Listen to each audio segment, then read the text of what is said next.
Hmm. I watch these people do sound, it's like, oh, Y- it's really, I'm just thanking you for the expenditure of the Oh, it's working. download. We're testing this microphone to make sure it works this week. I think we're Our good. Thank practice you. CD was excellent. Oh, so I'm perfect.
My stole. Oh, hello.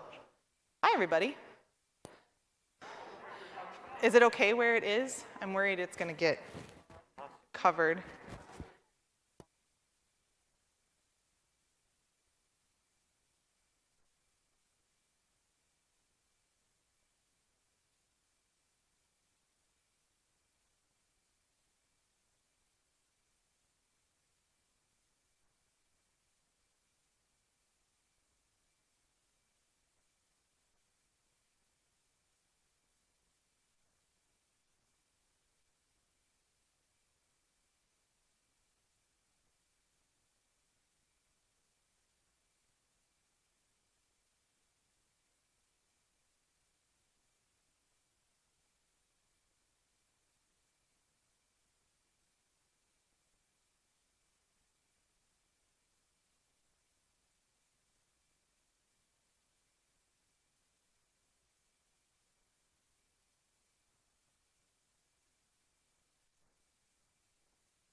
check, check. Can you guys hear me? Can you hear me out there? Can you hear me? Hey, can you hear me? I'm talking. Can you hear me? Hello? Hello, hello. Hello. Hello, hello, hello, hello. Check, check, check, check, check, check, check. Check, check, check, check, check, check, check.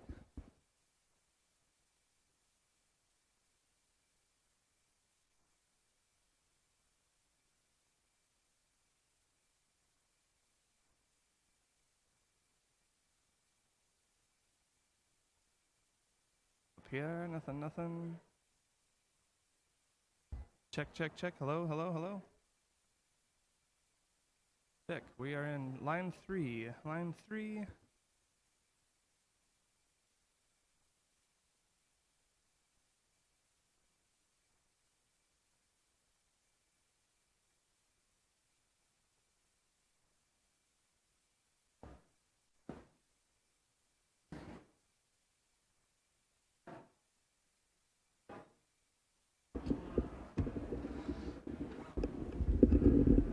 Yeah.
Good morning. My name is Katie Mitchell, and I use she, her pronouns. My husband John and I became members of Fountain Street about 10 years ago, and we're honored to be involved in a whole range of things here at Fountain Street Church. In a minute, I'm going to read a poem as our call to worship. With tomorrow being Indigenous Peoples Day, this poem focuses specifically on the land we inhabit and the people and other living things who called it home before we did. I've always been fascinated by the land, the shape of the terrain, the things that grow out of it, the water running through it, and the way it shapes color and light. I understand the desire to walk further, go deeper into the woods, and see what's on the other side of a hill. Nothing is more delightful than finding a beautiful hidden spot that might hold the secrets of the fairies or is simply unbothered by human development. My love of land and water is clearly informed by my heritage. When I was in college working on my writing degree, I wrote a piece inspired by the canals of the Netherlands, the beaches of West Michigan, and the waters my Dutch ancestors crossed to settle in this area, which is a land very much shaped by its water. My Irish self, which is deeply influenced by Ireland's centuries of cultural and political struggles, is primarily drawn to Erin herself, the hills and cliffs, the shores and ash trees, the parts that my Celtic ancestors might recognize. At this point, I have to stop and recognize how this admittedly romanticized fascination mingles with concepts of colonization, erasure, and theft. My Dutch family came here less than 200 years ago. Who used to live where my mother's family has occupied the same house for nearly 100 years? Who used to walk the gorgeous Holland area beaches? We know they were likely Ottawa and Potawatomi peoples, but it's difficult to see them now among the Wyoming neighborhoods and the shoreline restaurants. As for my Irish side, of course, there were the well-known Viking and English invasions, but long before the Romans conquered everywhere but Ireland, the island was repeatedly invaded by various groups from Greece, Spain, and elsewhere. I'm sure my ancestors participated in those early takeovers. My takeaway is that I can't fully separate the land from the people, because if I pay attention, their spirits linger in tangible ways. And that's what Indigenous Peoples Day is all about. So now I will read this poem as our call to worship. And this is called Our Home, But Not Just Ours, and it's by Laura Bogle. We gather here to remember that this is our home, but not just ours. This land we live on, this water we drink, this air we breathe, these old mountains that hold us steady to our ground, these forests that give us their healing green, these flowers that give us their beauty and fragrance, these fields that give us our daily bread, these stars that show us our place. The wilderness and the tame backyards, all of it our home. We remember the ancestors who have lived on this land and who have shaped it. The Odawa and Peoria tribes, the settlers, the mountaineers, the farmers, the hunters, the colonists, the immigrants, the artists, the families, the explorers, the business people, the engineers, the builders, the scientists, the teachers, the workers, the leaders. We inherit their choices. We honor the animals and creatures that have made their home in this land, the ones here now, and the ones that used to be here. We envision the future generations who will live on this land and let their voices fill our hearts. We gather here to remember this is our home, but not just ours. Welcome to Fountain Street Church, and welcome to worship.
Good morning. I'm going to take a big deep breath with this mask off. Our first reading comes today from a book by Lois Beardsley. It's entitled Words Like Thunder, New and Used Anishinaabe Prayers. And it's entitled Fiction versus Nonfiction. I've noticed at the Library of Congress that they have a hard time with the concept of nonfiction and fiction merging, as though it could be any different. So librarians dutifully tuck history books into the realm of nonfiction, as they have been so carefully taught, preserving the myths of our culture, the ones we have learned all our lives. At universities, at public school, in daycare, in front of the TV, at the kitchen table, in our mothers' bellies. Myths about dominance and superiority, and who owns what and who owns whom. Dignity, respect, good jobs, continence.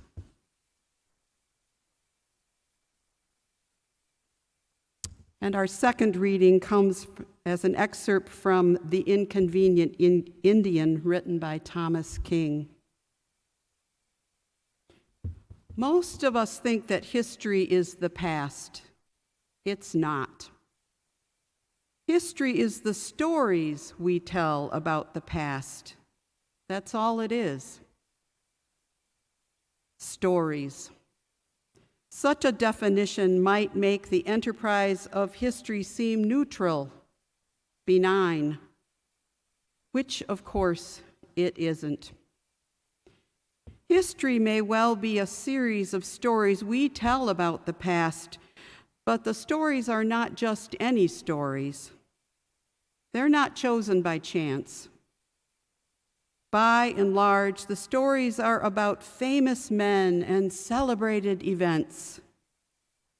We throw in a couple of exceptional women every now and then, not out of any need to recognize female eminence, but out of embarrassment. And we're not easily embarrassed. When we imagine history, we imagine a grand structure, a national chronicle, a closely organized and guarded record of agreed-upon events and interpretations, a bundle of authenticities and truths, welded into a flexible yet conservative narrative that explains how we got from there to here. It is a relationship we have with ourselves, a love affair we celebrate with flags and anthems, festivals and guns. Well, the guns remark was probably uncalled for and might suggest an animus towards history, but that's not true. I simply have difficulty with how we choose which stories become the pulse of history and which do not. In 1492, Columbus sailed the ocean blue.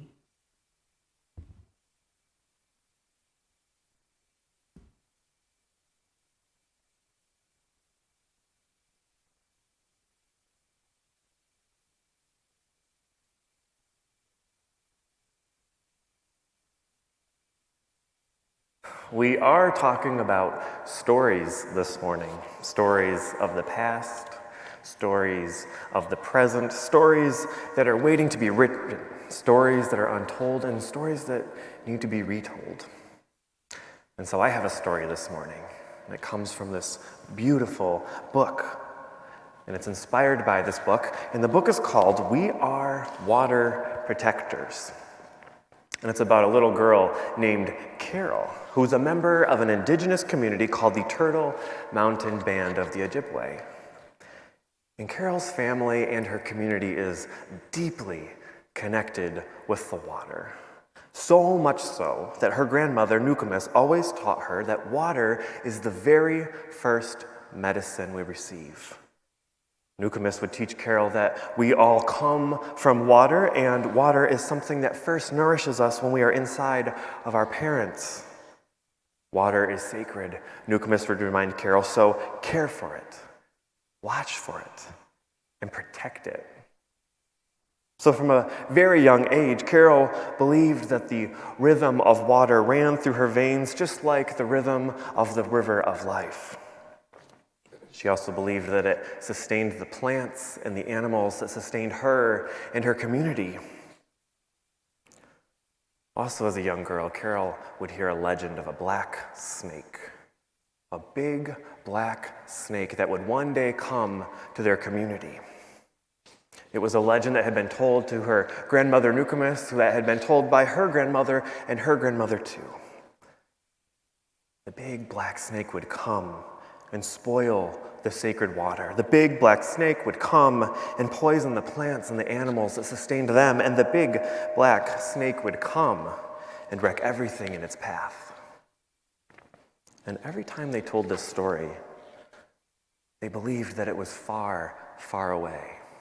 They didn't believe it would happen anytime soon, but that wasn't the case. One day, the black snake arrived. But it wasn't a black snake like you or I might think. It didn't crawl upon the ground, but instead it was a dark, sinister, dirty, crude pipeline. Now, the snake had arrived, and it was venomous, and it burned the land, and its body cut through the water, and the water was no longer safe to drink. And Carol and her grandmother Nukumis and the people of their village knew that they needed to act so that they could protect the land and the water that they had been entrusted to protect by their ancestors. Take courage, they cried together. We must keep the black snake away from this village's water, and we must bring our people together. We have been called to stand for our water. We have been called to protect our land, and we must stand as one against the big black snake. The snake was big, and it was powerful, and it was bigger than many of them ever imagined when they had heard these legends. But they knew it was a fight they couldn't fight alone. And so they gathered, and they called on other communities that also shared this legend. And they knew that this wasn't just a fight for themselves, but for all people, and for all creation, for the winged ones, the crawling ones, the four-legged ones, the two-legged ones, the plants and the trees and the rivers and the lakes, and for the earth. Because for Carol and her community, they knew they were all related and depended on one another for this fight. And as their fight went on, they had victories and they had losses. And they had tears, so many tears. And Nukumis would remind Carol, even your tears are a reminder that water is alive. Water remembers the ancestors who came before us. And so they stood together as the water protectors. And eventually it inspired people from all over the world to join them and be water protectors too. And to this very day, even as we retell this story, the people of her tribe continue to protect not only the land, but the water that we all share. But that's not exactly the end part of this story, because stories like Carol's and her communities live on today, and these black snakes continue to come onto the native lands by the name of Line 5 and Line 3. And the tribes and the indigenous nations like Carol's continue to write and retell this story of fighting the black snake. So maybe this morning, for this beautiful story, instead of the end, it might be more like an invitation. How will we help retell this story? How will we support the water protectors? And how will we be the water protectors for the generations that follow the generations? So I guess this morning, the end might really be to be continued.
Thank you, choir, for that piece, Singing for Water by Brent Michael Davids.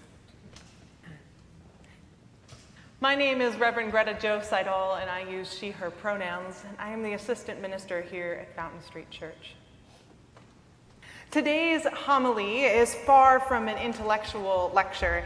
Instead, it is a collection of some more stories, where the very hearing and holding of them is in itself a spiritual act. Last week, Reverend Christopher called us to a deeper and more intentional practice of compassionate listening.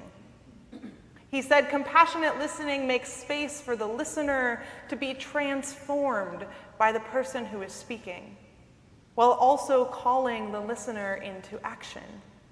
It is an active and persistent posture of love. You are not just listening. You are actively being called into action by their truth. The stories that I am sharing today are a chance to put that into action, into practice. To be clear, these stories may be told by me, but they are not all my own. They are histories, and they are shared by the cultures and people that birthed them and know them now. And in so honoring, I need to give gratitude to those whose work and wisdom have shaped these stories as well as my own learning. The Reverend Mike Johnson, Reverend Dana Stivers, and Reverend Jessica Clay, as well as those quoted. Before I begin, I also need to recognize that some of today's stories are hard to hear, that they may be triggering for folks who have experienced trauma, particularly Black, Indigenous, or people of color who may be listening, and possibly complicated for younger folks. Do what you need to do to take care of yourself.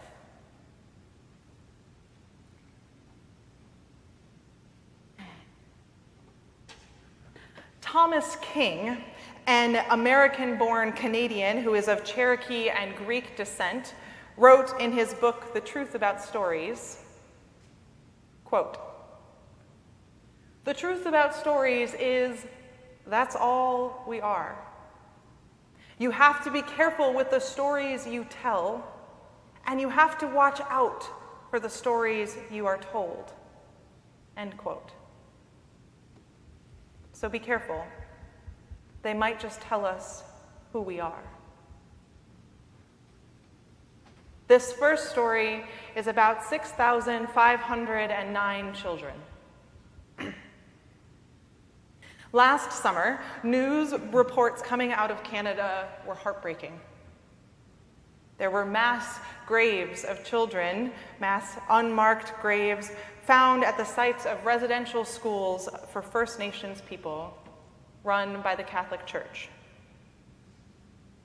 One school had over 700 bodies within one unmarked plot. This discovery galvanized the more mainstream parts of the country to call for what had been coming from Native, Indigenous, and First Nations communities forever to find their missing children. The search continued, sanctified by the powers that be. The Canadian government declared, quote, "September 30th, 2001 marks the first National Day of Truth and Reconciliation. The day honors the lost children and survivors of residential schools, their families and communities. Public commemoration of the tragic and painful history and ongoing impact of residential schools is a vital component of the reconciliation process." There were 140 federally run Indian residential schools which operated in Canada starting in 1831. The last school closed in 1998, 23 years ago.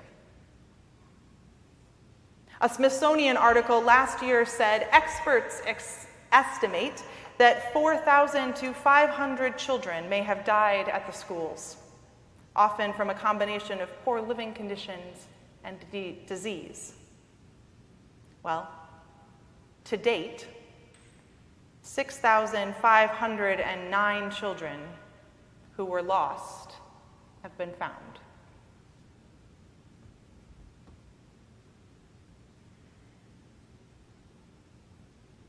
That story belongs in relationship to another story.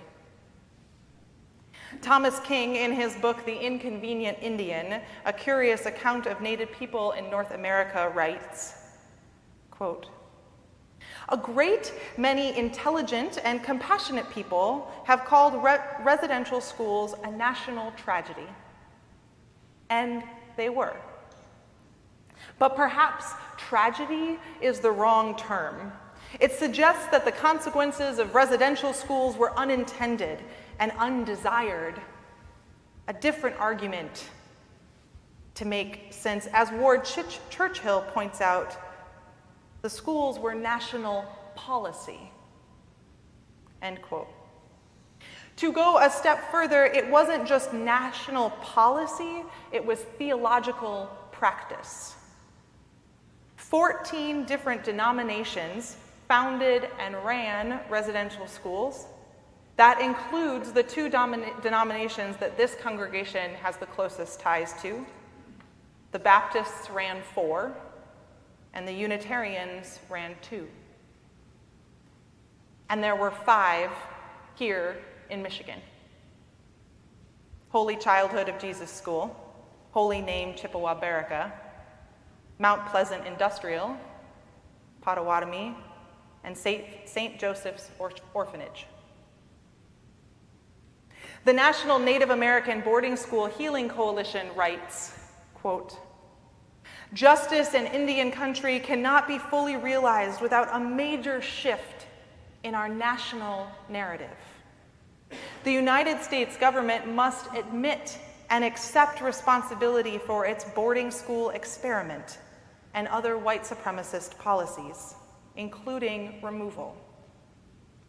Churches have also yet to acknowledge their role in this chapter of cultural genocide in US history. Various church denominations benefited from federal funding via the Indian Civilization Fund Act, which was used to run Indian boarding schools across the US. It is estimated that half of all Indian boarding schools were run by churches. Most US citizens do not even know of the existence of these genocidal boarding schools, let alone that they have a lasting effect on the health and well-being of Native American communities. We cannot have reconciliation before healing. In order to have healing, we must reveal truth. End quote. Part of that truth, part of understanding that truth, is contained within the third story I share today, about the doctrine of discovery. So long before the residential schools, before Columbus, church leaders and political rulers in Europe created a series of proclamations that would come to be known as the doctrine of discovery. In 1452, a declaration by the Pope said that the King of Portugal could conquer any Muslim or pagan peoples and enslave them. Shortly after, another declaration was made that the Christian kings of Europe had the right to take the lands and belongings of any non-Christian people. The doctrine of discovery was also later claimed by England in 1496, authorizing English explorers to seize any lands not already discovered by other Christian nations. If the others could be converted to Christianity, they could be spared. If and only if. But that was a big if. As Thomas King writes, again, quote, while the hardware of civilization, iron pots, blankets, guns, were welcomed by native people, the software of Protestantism and Catholicism, original sin, universal damnation, atonement, and subligation were not. And Europeans were perplexed, offended, and incensed that native peoples had the temerity to take their goods and return their gods. End quote. Responding to the requests of indigenous people, several religious denominations have passed resolutions to repudiate the doctrine of discovery, including Unitarian Universalists in 2012.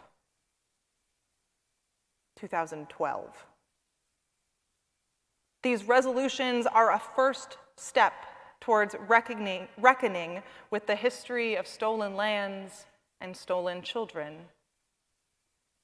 But it is not the end. It can't be.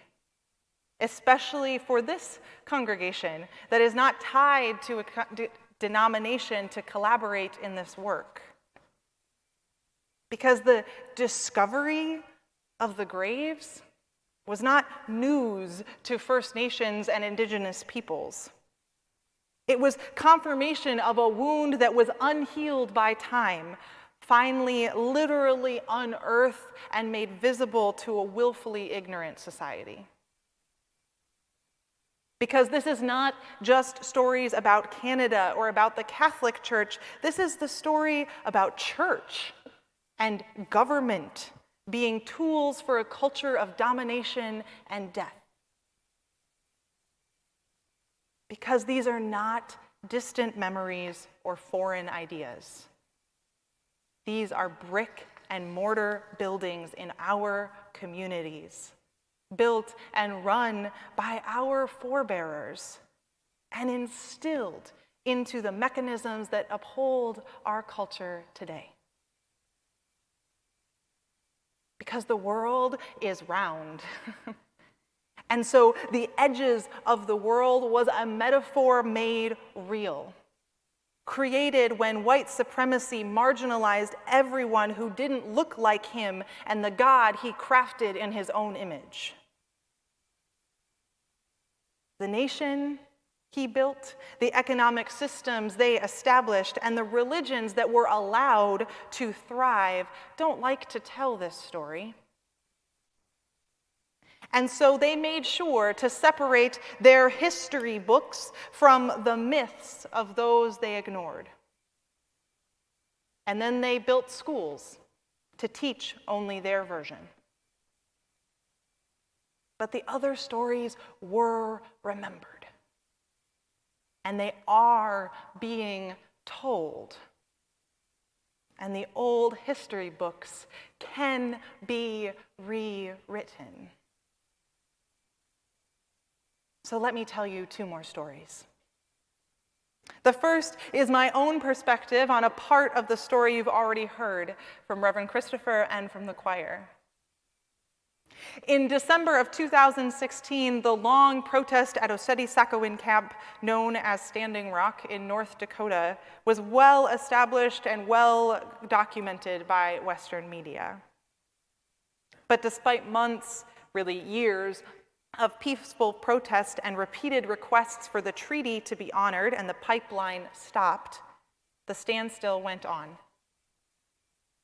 Native American spiritual leader Chief Arvol Looking Horse, keeper of the White Buffalo Calf Pipe, issued a call for people of faith to visit Standing Rock on December 4th, 2016, to pray and to stand with the water protectors. An estimated 500 people, representing about 40 different spiritual traditions, heeded the call, including myself. I found myself drawn into silence for most of my visit there by the weight of what we were asked to do. We were there to try to halt the black snake, the latest manifestation of the doctrine of discovery, the current form of manifest destiny, and the continued presence of white supremacy culture on this land. We were there to compassionately listen, and then to amplify the voices rising from the margins. At the same time that our caravan of cars holding faith leaders for the Interfaith Day of Prayer arrived at camp, buses filled with veterans were flowing out into the main circle and meeting area. The mix of stoles and combat boots felt paradoxical. But the previous 3 stories teach us that collars and camo have often come together. This was true again at Oceti-Sakowin, yet different. This time, we were not driven by domination, but by the knowledge of our wrongdoings and the need for healing. For the Interfaith Day of Prayer, the elders called us to surround the whole of camp in a prayer circle, to literally reach out physically, hand to hand, until we had encircled everyone who was there to protect the waters. And so we did. Veterans, clergy, allies, elders, native peoples surrounded the camp in our silent and sincere prayer. And then a murmur began to spread through the camp.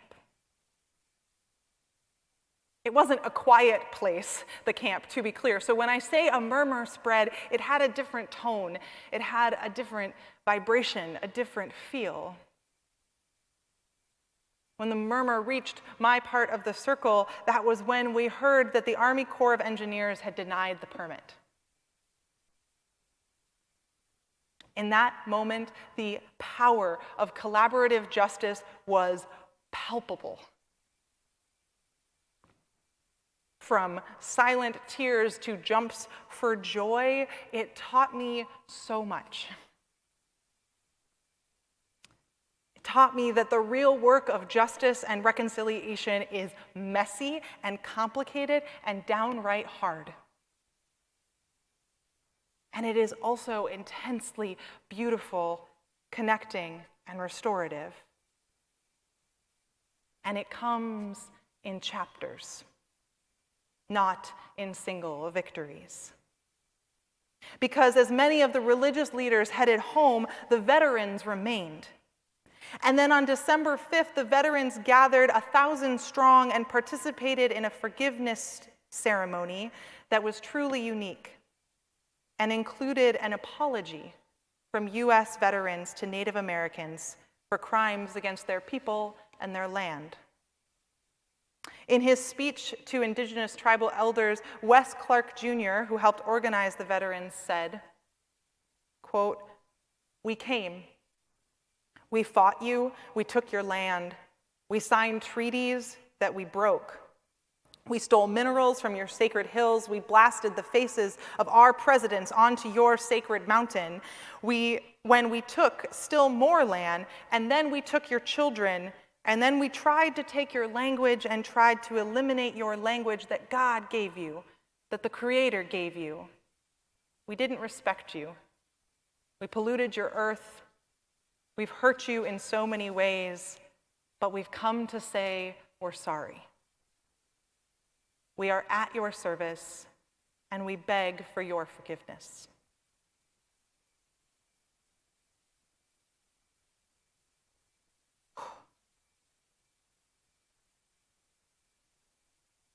I have one more story for you, but it is a story that is still being told, that is actively becoming. It's the story of a church that was descended from the churches and the culture that stole this land from the Peoria and Ottawa people. They were a good church, full of kind people with loving hearts and helping hands. But maybe they hadn't heard these stories, or maybe they'd forgotten them. And so as folks arrived, they were given a code to the parking lot, 1492.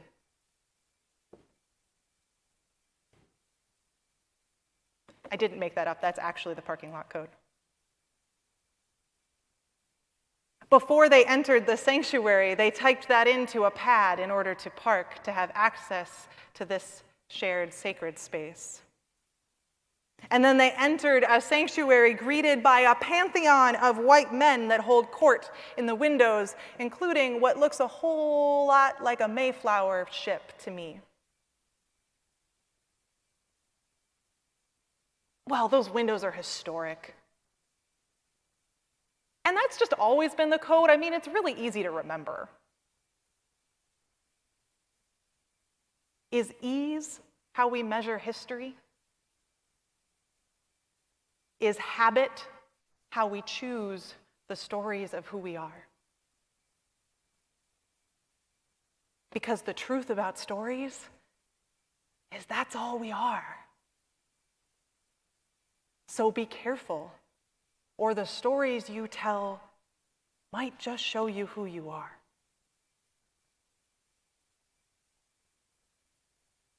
And so the loving members of that church took a deep breath.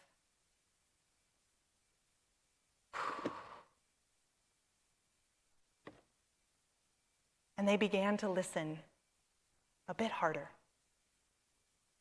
to the stories that they were telling about themselves, to what stories they housed under history and to which they had relegated to fiction. Then they rearranged their metaphorical bookshelves. They began to listen more deeply to the stories that were being told by the Indigenous people in this community. If you'd like to get started, tomorrow, Monday, October 11th, at Riverside Park from 4 to 8 p.m., there is an Indigenous Peoples Day event here in Grand Rapids. So they began to listen more deeply to the stories that were being told by Indigenous people in their communities, to the calls for action coming from the marginalized among and beyond them. And because of that, because they were willing to listen and to learn, they started to tell different stories about themselves, different stories about their history, their legacy, and their future. Different stories about their community, about who it belonged to, and how they belonged to it. They choose to tell different stories now. In his book, The Truth About Stories, Thomas King ends each chapter, each story, with some version of this. And so I will end our time of storytelling the same way. Quote, "Take this story, for instance. It's yours. Do with it what you will. Tell your friends, forget it. But don't say in the years to come that you would have lived your life differently if only you had heard this story. You've heard it now."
This is your weekly reminder that you have nowhere to be but here right now. You are already exactly where you need to be, and you are exactly where you are meant to be.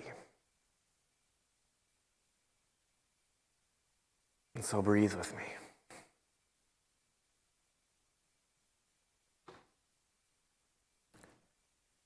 Free yourself. Find yourself and be present with where you're meant to be.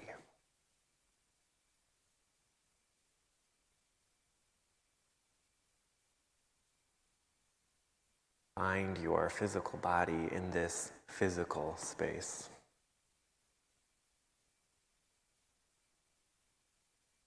Feel the presence of those around you and those who are not here.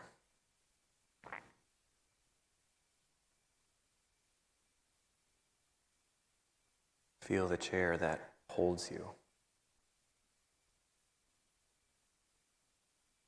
The ever-present ground below you that supports you.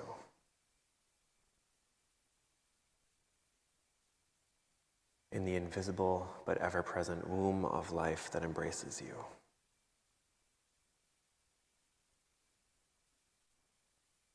And breathe.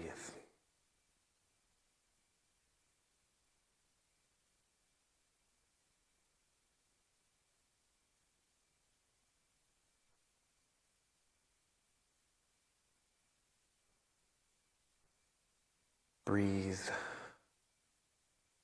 the stories of the past. Breathe the stories of the present.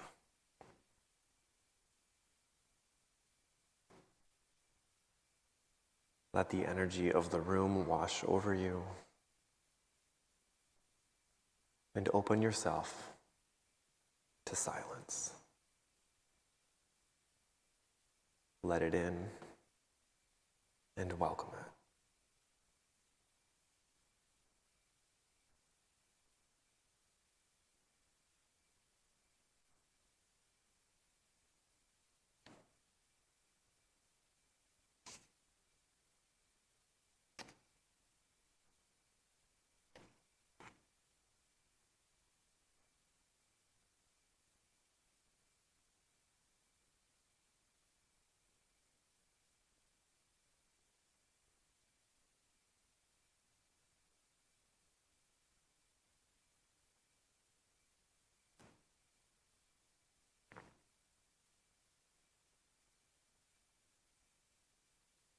This morning, in the presence of one another and in the presence of the great mystery, we hold the tension of repent, reconciliation, renewal, and restoration. Together we acknowledge the stories we have ignored or hidden, and commit ourselves to not only acknowledging their truths, but also honoring the work that lies ahead in the shared work of reconciliation and restoration. May we be open to hearing these stories of the past. May we own the ways in which our privilege and power benefits from them in the future. And may we commit ourselves to being a part of the new stories that will be rooted in love, justice, reconciliation, equity, and restoration.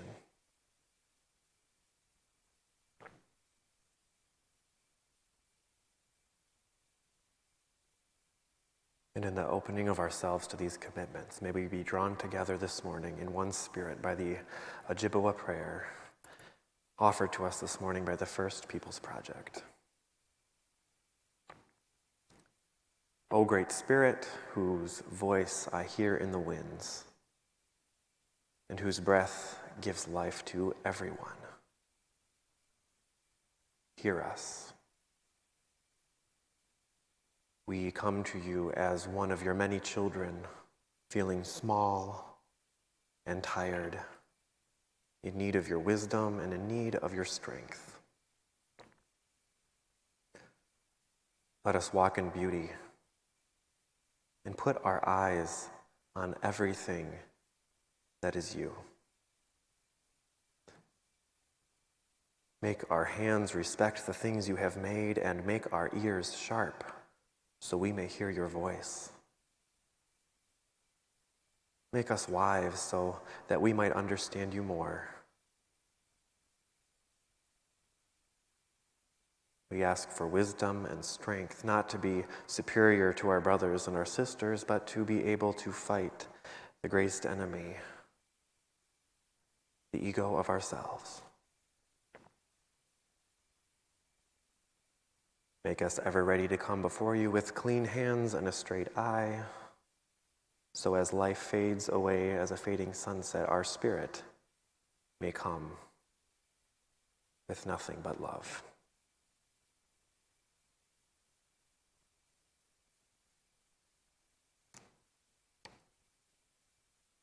We know we come into this space this morning with the complexity that life is. We come with joy, sorrow, excitement, and loss. And for many of us, we keep these things hidden away, buried deep, too afraid, or not yet ready to share them. But we also know that in this space, this very space in which we practice our welcome, we are invited to lay down the wholeness of our beings and name the things that have been written on our hearts and in our souls. And so in that spirit, we acknowledge the loss of Fountain Streeter Sloan Johnson, who was found deceased yesterday.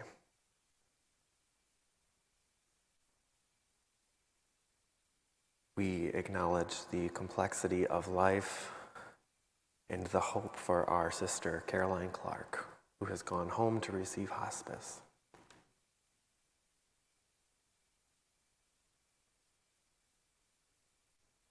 We stand with one among us who's going through the ups and downs and complicated and eye-opening parts of being a parent and the nuances and things that come with it.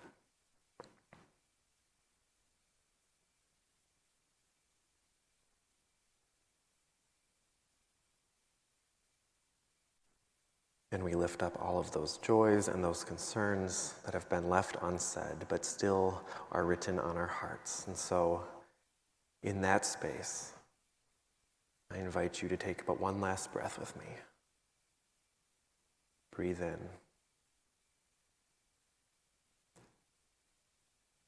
And breathe out.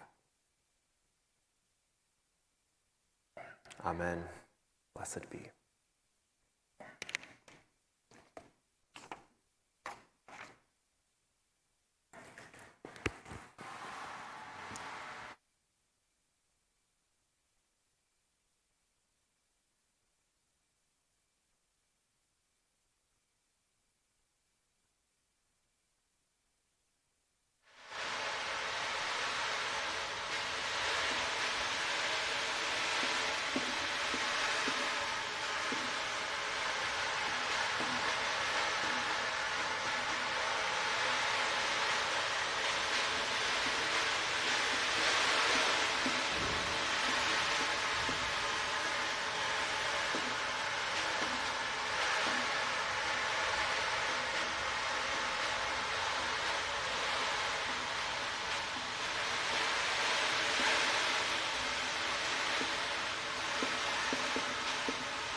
Thank you for choosing to spend your morning with us. Whether you are here physically or whether you joined us virtually, Thank you. And know that the sacred space that we create here together does not end when we walk through those doors. That we can take it with us. And in that spirit, I have a few brief announcements before I send us on our way. It's a busy week here at Fountain Street Church. As I mentioned, and in the community beyond Fountain Street, as I mentioned earlier, there's an event taking place tomorrow in Riverside Park in honor of Indigenous Peoples Day from 4 to 8 p.m. I would encourage folks to attend. Also tomorrow night at 7 p.m. on Zoom is the anti-racism discussion group that I host called Practicing the Possible. You can find a link to join either in your Friday Flash or on our website. Then on Tuesday, also at 7 p.m., also on Zoom, you can join our own Gary Eberly he's an author and a professor emeritus of English for an interactive Zoom discussion of myths of creation from various cultures and religions and their implications for how we understand our relationship to the earth. Then on Friday, the Fountain Street Church Friday Poetry Reading Group is back and is meeting in person here at 24 Fountain. Their next meeting is October 15th at 10:30 a.m. 10:30 a.m. For your morning people, and it'll be over in the social hall. Then please don't forget to mark your calendars for our Community Corners picnic. They're happening next Sunday, October 17th at 1 p.m. The specific park locations for each corner will go out in an email announcement this week, so please keep an eye out for that.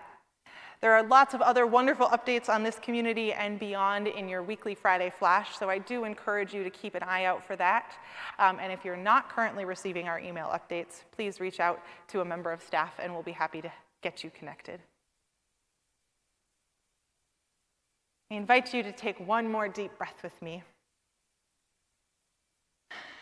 And I send us out into the week with these words from Robin Wall Kimmerer. Actions on behalf of life transform. Because the relationship between self and the world is reciprocal. It is not a question of first getting enlightened or saved and then acting. As we work to heal the earth heals us.